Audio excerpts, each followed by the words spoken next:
We apologize for the delayed start, but it is the 24th day of 2018. So in case you have certain things that you want to do or plans that you plan, depending so much on your New Year's resolutions, you're just 24 days into 2018. You need to fasten your speed to ensure you get to your goals, or to slow down. Also, maybe to revisit your goals and see 24 days into 2018. Did you set things that are not achievable, or are you within your means? So think about that. Sometimes we only remember when we are midway the year or a few days to the end of the year, and we think about our resolutions. To the parent, today is the 24th and senior one selections are beginning. So you need to know what words are you going to speak to your child. Maybe the school you preferred, the first choice is not the school they have made it. Or even none of the schools has selected him or her. What are the words that you're supposed to tell this child? You know, remember, this is their first national examination. So today selections are beginning, and we hope that the parents, the guardians, you have the right words no matter what the outcomes of the selection might be. It is a current affairs show where we make it a point that we update you with what is happening globally and locally. I'm Robert Chirabo, Nyonyitono. I have this song there by Justin Bieber, released in 2011. Not very old, 2011, a holiday song, a time I don't want to miss another holiday without. So who are some of the people that we cherish? Many times we forget that there are people to whom our presence matters a lot. Sometimes you think, if I just send money to my parents, you know, mobile money services, there are so many methods now that you can deliver money to someone. Instead, not you being there present, your presence not being there, but you can just electronically wire money and someone would get the money. But your presence matters to many people. Sometimes, how long do you take to go and visit your parents? You don't have to wait for Christmas. You don't have to wait for a big day. Drive to the village. Go see these people. Speak to them. And with technology, we've forgotten some of the people that our presence really matters, even can act as a healing balm. So that was the song of the day by Justin Bieber. We now take a look at the quote of the day.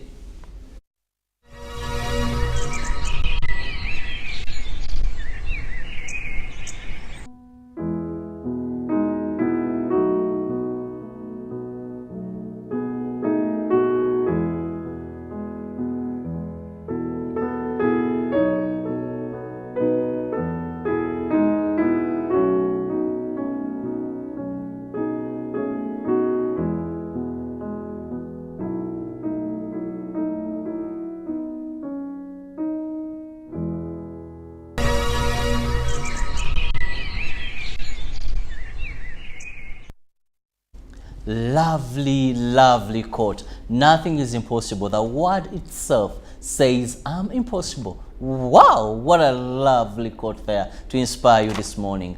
Those things that you see that are impossible, the word itself says, I'm impossible. It says, I'm possible. And I'm not alone in the studios. I'm joined by my colleague, Monday Akol Amazima.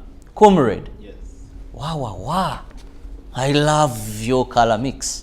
Yeah, definitely. I see a yellow in a brown, and are you communicating any message, or you're just dressing? No, just dress for the day.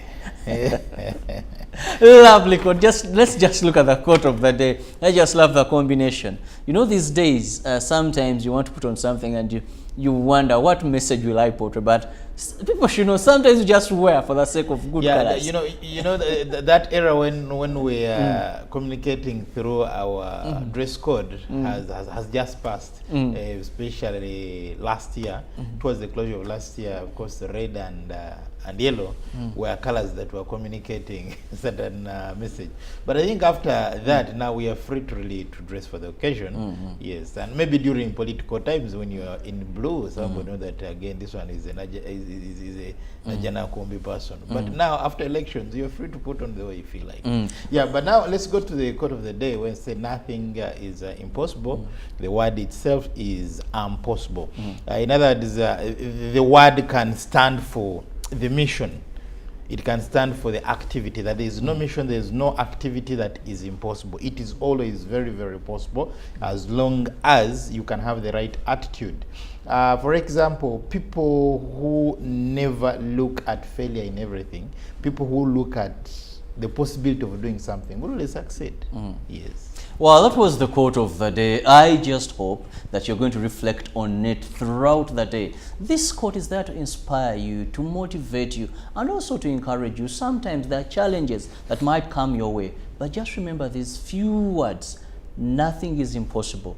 The word itself says, I'm possible. So no matter what challenge, there is a word, I'm possible, and you will overcome it. We now come home and look at local content. It's our mission to update you on what is happening globally and locally. And on the local scene, we look at some of the stories that trend here on UBC, starting with the Parliamentary Defense Committee.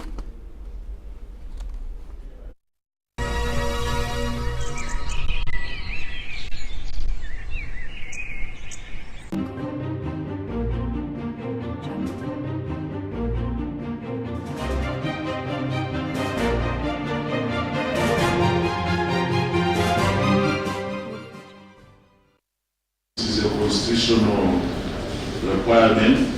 Officials from the Ministry of Defense Tuesday appeared before Parliamentary Defense Committee to present budget estimates for the financial year 2018-19 amounting to 77 billion shillings. These were led by the Airline Minister Adolf Mwesje, the Permanent Secretary Rosette Biengoma, and the UPDF spokesperson Brigadier Richard Karemire, among others. About the referral of scripture, I would like to say that the contract was signed, and as I have said, the groundbreaking ceremony will be done in the first week of next month. The MPs on the committee demanded that the National Enterprise Corporation NEC, a commercial arm of the Ministry of Defense, submits its budget framework paper of the public enterprises and state corporation, basing on the massive budget it got. What's happening to National Enterprise Corporation, where 40.8 billion is given, and in your report you said NEC is persistently and continuously making losses. It's a bottomless pit. What do you want us to account to the people? That we continue appropriating money that was put in a bottomless pit? Just like we have committed ourselves, submit a report on the performance of NEC.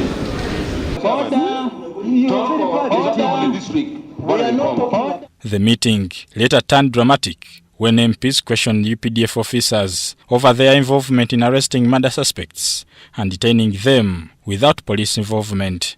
They were also questioned about a one Serunjoji, also known as Sebi, who was arrested recently and later released, and the group allegedly being protected by UPDF. A moment of exchange ensued in Parliament as the chairperson of the committee, also MP Budaka constituency Mbogo Kezekia, attempted to adjourn the meeting. Order. Chairman, sir. Order, members. Now, Mr. Chairman. Now we wanted information from the minister. Mr. Chairman, sir. But amongst ourselves, Mr. Chairman, we have the answers, we have the questions. So at this juncture, Mr. Chairman, I adjourn the meeting. Mr. Chairman, the next day. Thank you. Honorable Minister, the meeting has been adjourned. No, Mr. Chairman. We agree it's very pertinent issues. Chairman, if you leave the committee, you shall chair the committee ourselves. Mr. Chairman. No, Mr. Chairman. No. Chairman, you shall chair the committee now. We shall chair the committee now. Mr. Chairman. Minister, sit down. Minister, you sit down. No, we shall close that gate. Don't go. Sechikubo and Gilbert Olanya locked the door to prevent officials from the Ministry of Defense and the chairperson of the committee from exiting without addressing issues they considered pertinent. No, you cannot go anywhere. Chairman, you need to know your role. You cannot adjourn without response. What did he do?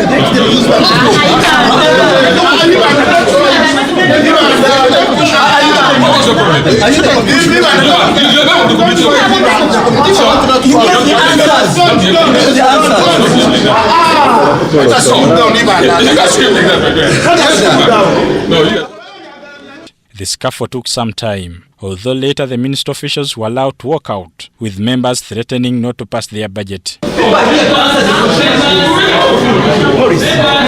write to them, let them come back here and answer the operational issues as raised.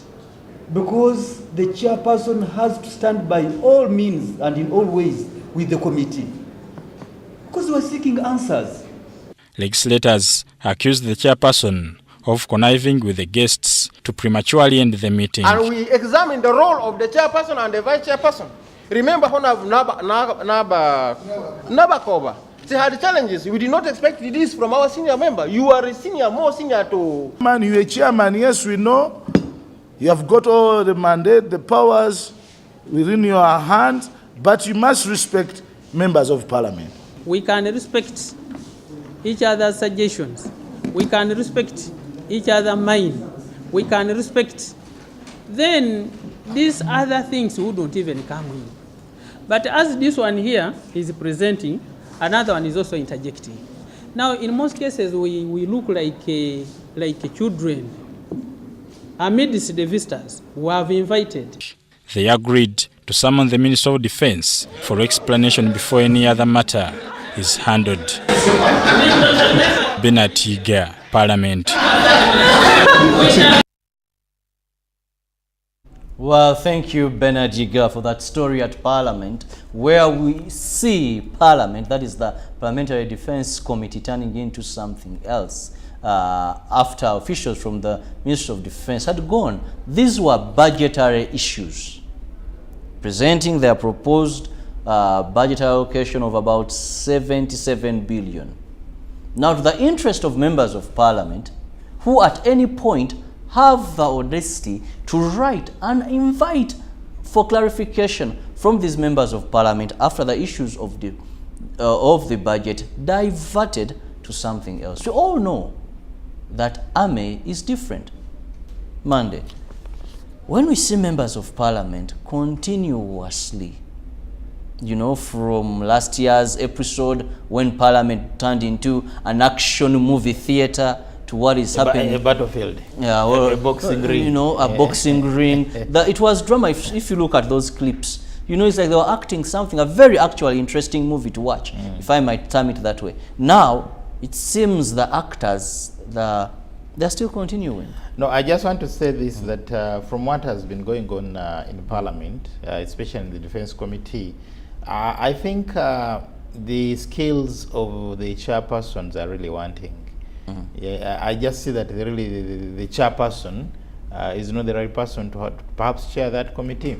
Because as the chairperson is that you must control your committee, you must control your members, and you must always give direction.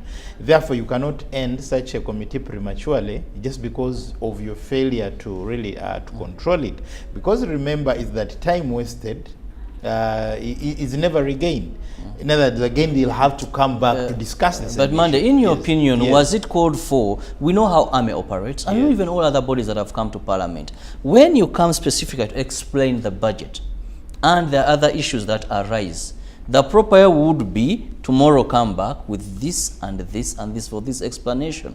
And actually, even the team that could have been sent would not even be the right team to explain the things that they wanted to get. Was it proper for members on this committee to abruptly jump to other issues of concern? I just want to say this, that when you're before the Committee of Parliament, in most cases, yes, you may come for this, but they are also free to also ask other questions that are pertinent to your organization. And when you look at the team that came, I believe they are better placed to answer all the questions. We had the army spokesperson, we had the permanent secretary, and the minister, and those are the people who speak really for the ministry. So I believe there is no question that was beyond them to answer. Actually, they had all answers to that. But we are questioning the conduct of the members of Parliament. Yeah, because especially even right from their chairman to all the members, because the chairman and the members, there was no difference. So we really expect that members of Parliament should outgrow the violence. Members of Parliament should outgrow the drama, so that they should know that they are called honorable members, so to act honorably and discuss honorably. The question questions that were asked, I don't think that the spokesperson of the army would have failed to answer them. I don't think the minister would have failed, or the permanent secretary. Those are the people who account and speak. For that, the Sobi issue, yes. There was the Sobi issue, the arrest being conducted by the army, yes, and not the police. Yes. Uganda's army seen in Congo, according to the members of parliament. So these were issues that they wanted the team that had come to comment on. But I also want to look at the fact of Honorable Theodore Sechikubo going to the door, like you can see in that video there, going to the door and holding the door, saying you're not going out unless you've explained these facts. Was this called for? Look at that, Felix Kulaije, and there you have, kind of, these are honorable members of parliament. Honorable Katoru Bwama holding, I think, the waist of somebody here. This issue, that's Gilbert, then there, haven't we overcome this in the 25th century? This is the 10th parliament. No, I want to thank Honorable Katoru Bwama, because Honorable Katoru Bwama has always come in as a rescuer. We saw Simeon Subuga, Katoru Bwama comes in to rescue. So also here, we see him coming in to rescue. But also on the other hand, we must thank the UPDF. That even when they are provoked, their officers are provoked, they will always act honorable. You see them, they had to wait until the fracas of members of parliament was done, and then they had to seek permission to leave the place. Now, that was the first story. Members of parliament, the Parliamentary Defense Committee there, that is what happened in that committee yesterday. We now look at the talk of town, border 2010, the arrest of their leaders. What are they saying? Let's look at this story. Joint operations by security personnel on arresting leaders of the Border 2010 for suspected involvement in criminal activities were followed by jubilations by border riders who broke into different offices belonging to Border 2010 and destroying property. Police arrested a number of them and removed abandoned motorcycles to Central Police Station in Kampala. The police quickly intercepted them. A few arrests were made. In total, by last evening, we had 16 suspected criminals who were carrying out these crimes. And then some borders were abandoned at the scene, having done this. In total, by last evening, we had 46 motorbikes.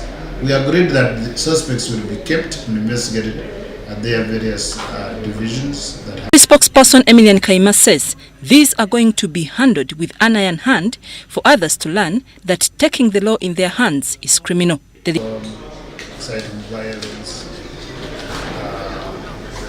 theft, office breaking, and many others. So all these cases will go to each of the individuals that will be found responsible for having committed this. And at the stage of screening them, I'm sure out of the 16, a few might not be culpable at that stage, so they can be let to go. That taking the law into your hands is criminal. It doesn't matter how angry you are or how happy you are or how the other party annoyed you, it doesn't matter. Of other border associations whose members were arrested have lashed at police for collaborating with members of Border 2010 instead of doing the work themselves. Accordingly, police arrested 5 members of Century Border Association.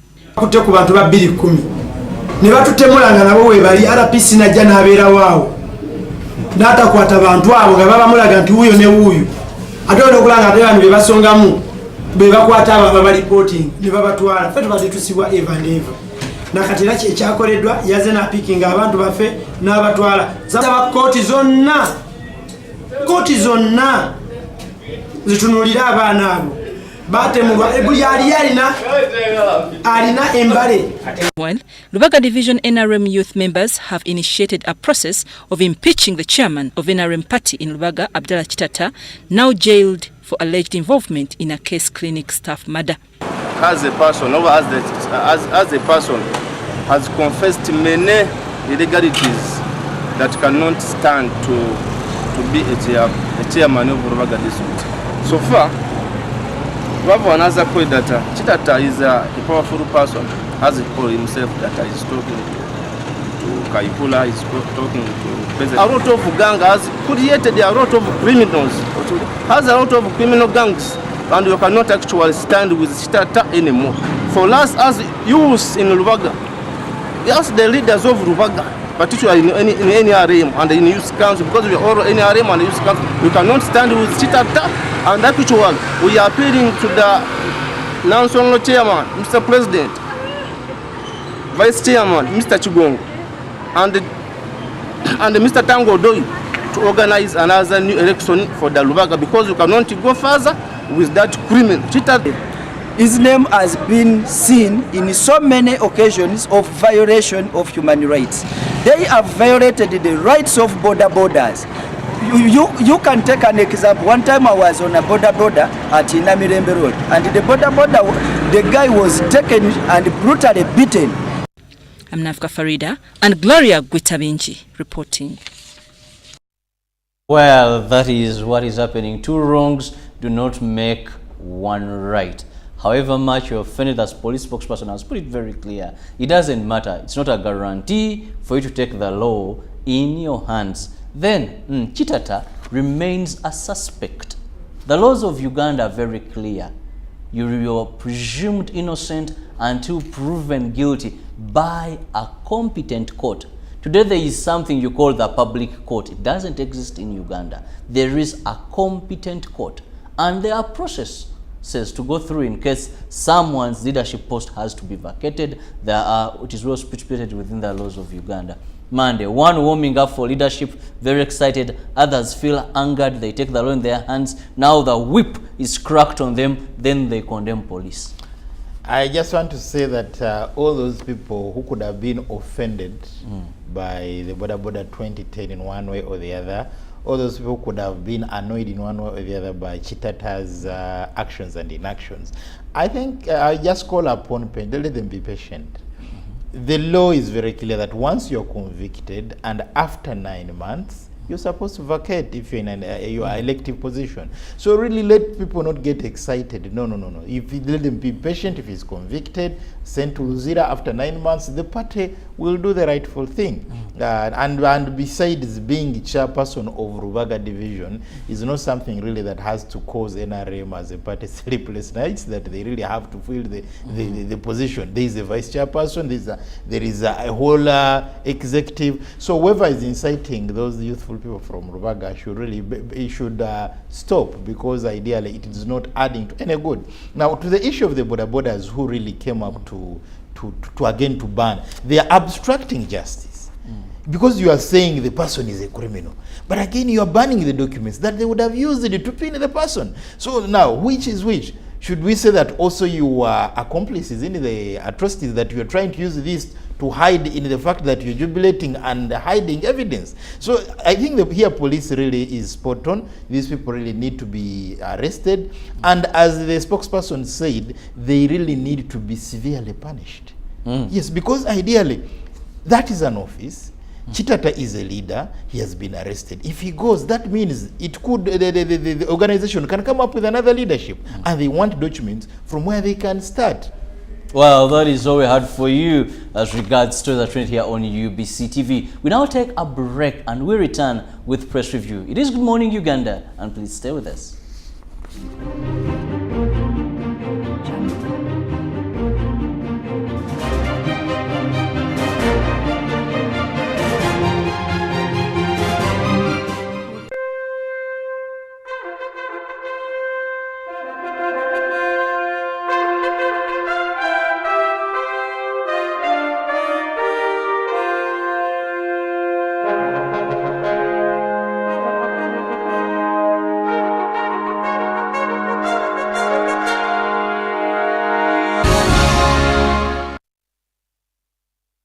Welcome back. It is Good Morning Uganda, your current affairs show every morning, Monday to Friday, and it's now time we take you through some of the stories in the dailies. And we're going to concentrate on school selections today, as schools maintain cut-off points, high cut-off points for S1 entry. That doubles in the New Vision and in the Daily Monitor Monday.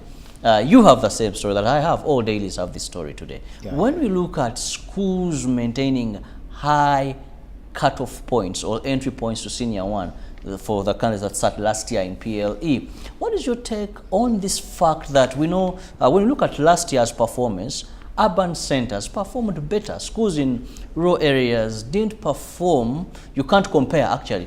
At one point, you would think you do even have two different sets of exams, that the rural seat and the urban seat, because of these differences. Is it fair for schools to maintain these high cutoff points? No, on one hand, there is a need to maintain the standards because if you can look at the number of first grade, second grades, and third grades, this year there are more than. There were more as compared to the previous year, though this year we had the ungraded also a very, very big number of those. Actually, the ungraded outnumbered the first grades. Yes, actually, and that was a very, very unfortunate incident. But what I'm trying to say is that, yes, there's that need to maintain standards, but also I would also call for equity. I would also call for quota system, that the way you're going to the yardstick you're going to use to select students or pupils from urban centers should not be the same from those who come from rural areas, because those in urban centers are privileged. They have electricity, they have public libraries, they have good teachers, even their parents themselves come from affluent families. So most of the things, it's actually mandatory that they should pass. But now you look at these ones who are underprivileged from the villages. At times they don't have lunch. They study on an empty stomach. You go back home, they are going to read on lanterns. At times there's no paraffin. So that experience, I would call for lenience when it comes to the head teachers. That you look at this, you say, look, yes, this one comes from Kampala parents, this one comes from Chanamukaka Primary School. So this one, if you scored 5, 6, 7, and then maybe managed score 11 or 12, I think there must be some lenience somewhere. Let's also look at the fact that these schools, they are taking children in senior, they're taking them now for Senior 1. They have Senior 4. And over time, these schools, one teacher was saying, they take the bright, they take the cream. Automatically, because they have the cream, it will come out finally when they sit there Senior 4. So with education looking at how many first grades do you have, how can we reverse this? Because it's making school heads, school owners, teachers in selections want to have good grades and then by all means undermine or not care about who might appear mediocres just because they're unprivileged. They don't have all the facilities needed like a town person. No, honestly, of course, our education system has turned into better grades. And over and above every other thing else. We don't look at morals, we don't look at talents, but there are some schools that also look at talent. That, for example, if you are an athlete, you are a footballer, you are an actor, you are a singer, they can say, well, as long as you have a second grade, even when they are taking first grades, they have always done. Even at universities, you've seen people being admitted on sports, on talents. But now we are looking at that is more to hire all in the same school. Even at Senior 1, but now there are some you've schools. come for selections, and you fix in the computer my cut-off points. Who are the people that really called for my school, made me second or first choice to them, and what did they get? At the end of the day, you look at, you have the Green Hills, you have the Kampala parents, you have the other good schools, and these children have not gotten that. No, when we come to these selections that are being done today, not everybody who's admitted turns up. Others fail to raise fees. So there are always those vacancies that can always be left for parents who actually who physically visit the school and talk to the head teachers. Finally, Monday, what is your message to a candidate who sat 2017 and gave first choice, second choice, and at the end of the selection, which is today and tomorrow, comes out, no school has taken you? What advice for that child I just be watching right my now? advice to the candidate and the parents that where the candidate put choices and they were not called, gone are those days when we had very few schools. Uganda has so many schools. I believe if the way you put your choices, you are not admitted, you can try other schools. But also, don't fear visiting the very schools.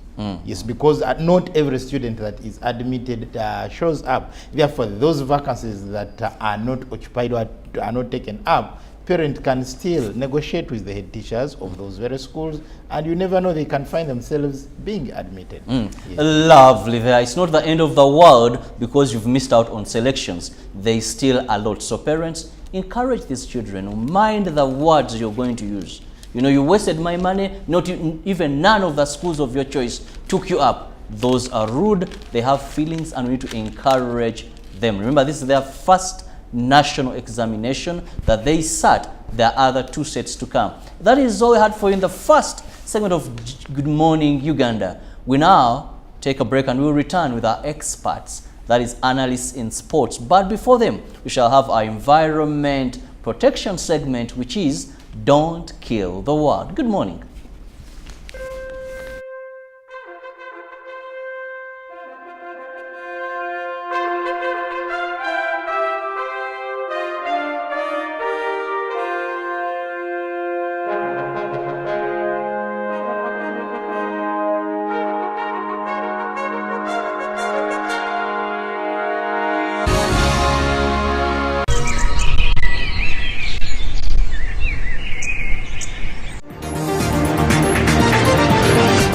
UBC TV is the only public broadcaster of choice. We inform, educate, guide, and entertain. We bring you news as it is, wherever it is happening, in real time. We take you faraway places, from border to border. We keep you up to date wherever you are. In the languages of Kiswahili, Luganda, and English. UBC TV, inspiring Uganda.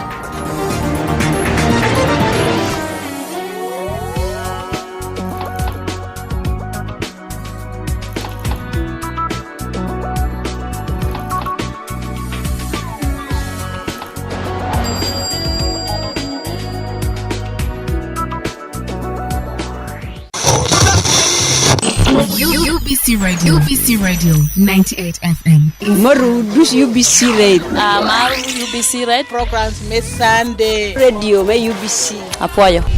Your programs are so informative. I love them so much. Your music rocks me. Nyumirwa nnyo kuwuliriza UBC Radio kubanga abantu bayo bakola ekiriyo. You are listening to UBC Radio. UBC Radio broadcasts throughout Uganda and beyond. Start your day with the early bird program at 6 a.m. Kiswahili programs at 9 a.m. and 2 p.m. Decide on the music we play during the Flavor Unit show at 10 a.m. And do not miss the latest music in the Urban Flow at 3 p.m. We also broadcast in Luo every weekday from 5 p.m. to 7 p.m. Do not miss your voice talk show. UBC Radio, inspiring Uganda.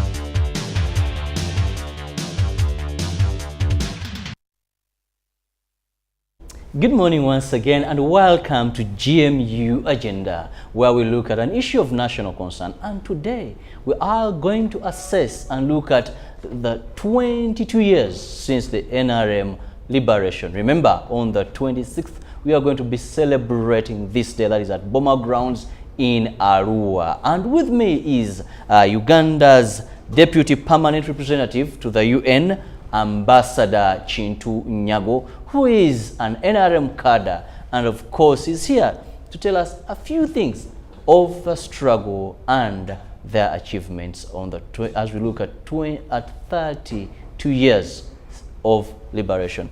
Ambassador, you're most welcome to GMU. Thank you, Mr. Chirabo. To begin with, Ambassador, we are going to be celebrating 32 years since the 41 with 27 guns started this journey that Ugandans, many of us, are enjoying the peace that has prevailed for all this time.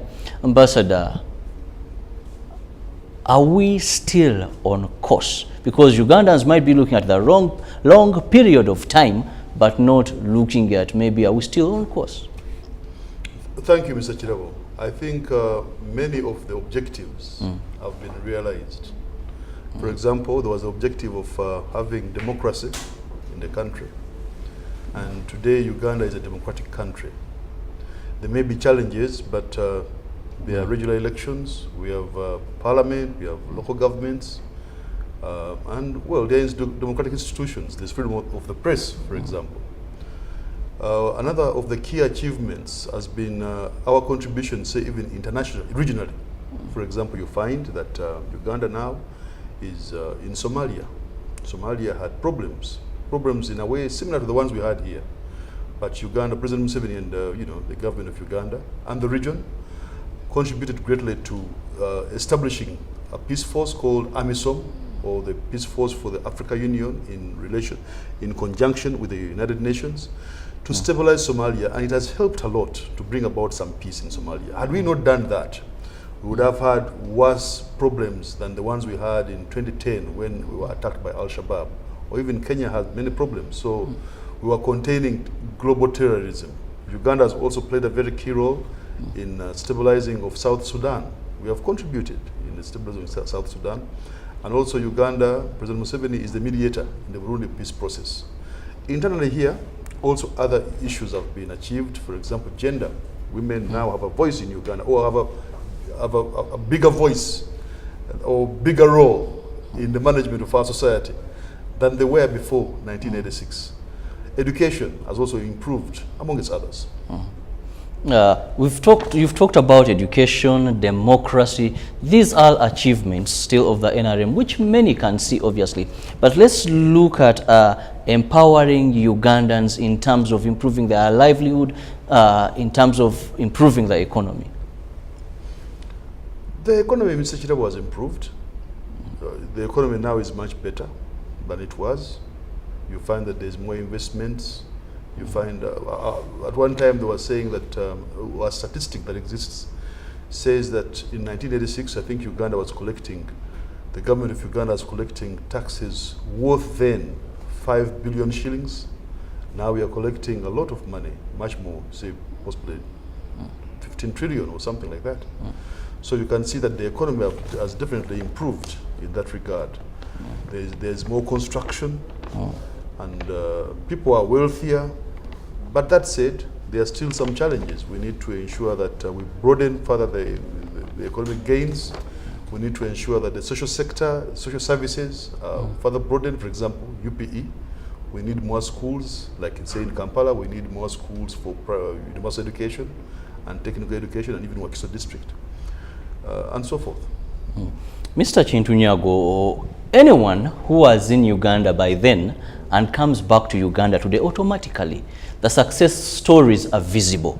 But key question is, are we moving at the right speed? 32 years, is this where Uganda should be? Well, there has been a report by the Harvard Business School, which is projecting Uganda to grow, to be the fastest growing economy in a few years to come, which highlights the fact that we're on the right track. For sure, I mean, this is not heaven where there's perfection. We could possibly improve, and definitely there is need for improvement, say in terms of providing better infrastructure in some of the areas where it's not. As I've said, education requires to be deepened, university education requires to be deepened in all areas of the country.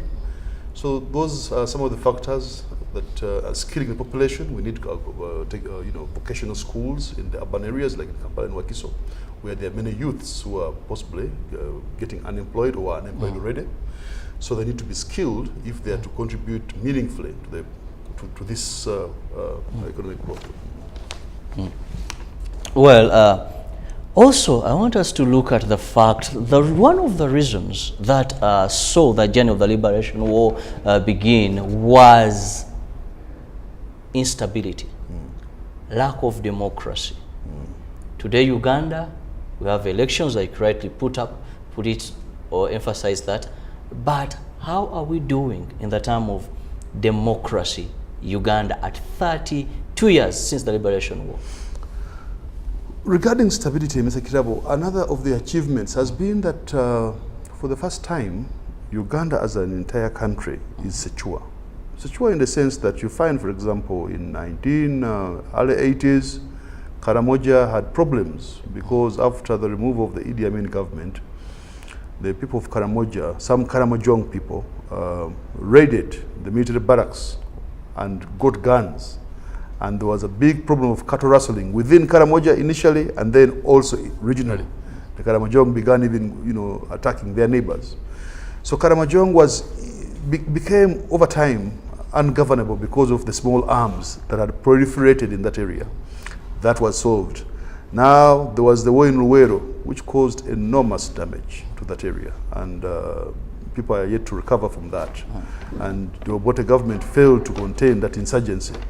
But now there is no more insurgency in the Luwero Triangle. Then after the NRM came to power, there were many insurgencies, one of which is the LRA, but there had even been Lakwena, there had been the Renzururu in the Naru, ADF, and so forth. But all those have been either pacified, contained, or accommodated, and you find that all those areas are now peaceful. That's a very major achievement. That's a very major achievement. However, we do have challenges of a different kind now. Security in terms of criminality. Last year, you find that in the Katabi Entebbe area, many women got killed. So that kind of insecurity is new, and definitely we need to have an approach that ensures that such criminality is curbed. Possibly it has social, economic, triggers that are leading to it, or whatever it is.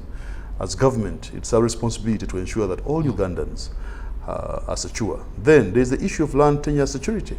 You find that in many parts of Uganda, the Mairoland Bibanje tenants are really living in a very precarious situation. So as government, it's our responsibility to ensure that all Ugandans are secure. In the Uganda area, I think what's required is the capitalization of the land fund, as it was done in Chibali, so that people in the Mairoland in Uganda are also secure, to avoid the kind of saga we find in for example, involving even a minister in Buyikwe, whereby even the LC1 got killed. To avoid that, we need to double our efforts to ensure that all Ugandans are secure, so that they can contribute and enjoy their being Ugandans. Mr. Chintu, one of the factors, the outstanding war now that the country is facing is the war of poverty, where we have people in rural areas, they have the land, government has come up with various initiatives, but the rate of return in fighting poverty remains a challenge. What is the problem here? 32 years, a government that was able to handle gun issues, that has been able to handle all these complications. Why do we still have this absolute poverty in some areas of this country? Well, it depends, but one key area, if you're to fight poverty, is to have land tenure security. So we need to ensure that, for example, like in Uganda you find that the Uganda tenants sustain the economy because coffee, the Robusta coffee that they grew, used to sustain the economy, or even the food. So if you are to have security or poverty eradication, you must have land tenure security. That's a prerequisite, because without land tenure security, that peasant cannot invest his or her energy into the productive sector, and then they will be branded lazy, which is not true. No person can invest in an environment of insecurity. Even the peasants are rational economic actors. So we as government, it's our responsibility to ensure that we provide that security, and then that would tremendously ensure that there is economic growth in that area. That said, there are areas where that has been done, like in Chibali. I would imagine that, for example, they are more secure, and that they are contributing better to the economy. There are government programs, like for example, the wealth creation. Wealth creation is intended to address the very issue you have raised, to ensure that the peasants, most Ugandan peasants, or most Ugandans are staying in the rural areas, and because of that, they are in the main peasants. Now, many of them were in what they call the subsistence sector, meaning that they never interacted in the main with the economy. They ate what they grew their own food, built their own houses, got the water from the natural spring, and the fuel from their environment. So they hardly ever interacted with the marketplace unless they're buying salt or possibly paraffin. And once in a while, when they go to the flea market to buy, second-hand clothing. Now, that said, that is being addressed through the Operation Wealth Creation. And I think more and more of our population is being engaged productively in the market to address the very concern you have just raised. As you're looking at 32 years of liberation, one of the challenges that have been facing our country, and one maybe would think if 41 men with 27 guns were able to overturn a government, they had the will of the people, the support of the people, and they have been able to sustain a government for all these years, basing on the votes and the human resource and power. What is so hard to fight corruption? It began, people are taking millions, they went to hundreds of millions, they came to billions, and now the figures are increasing. That is one of the cancers since the liberation struggle. All I can say is that institutions have been created to fight corruption, and say the Auditor General is better empowered. The Office of the Auditor General is better empowered. And the Auditor General comes up with the reports. Now we have Parliament.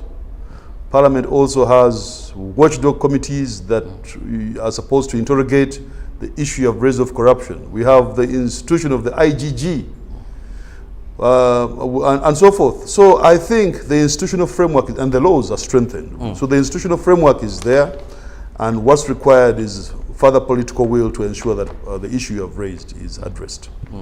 Then finally, as you look at the 32 years of liberation, one of the motives was to have peace, democracy, freedom of expression, and ensuring that Ugandans were on course. This we've achieved, but let's look at political parties in Uganda.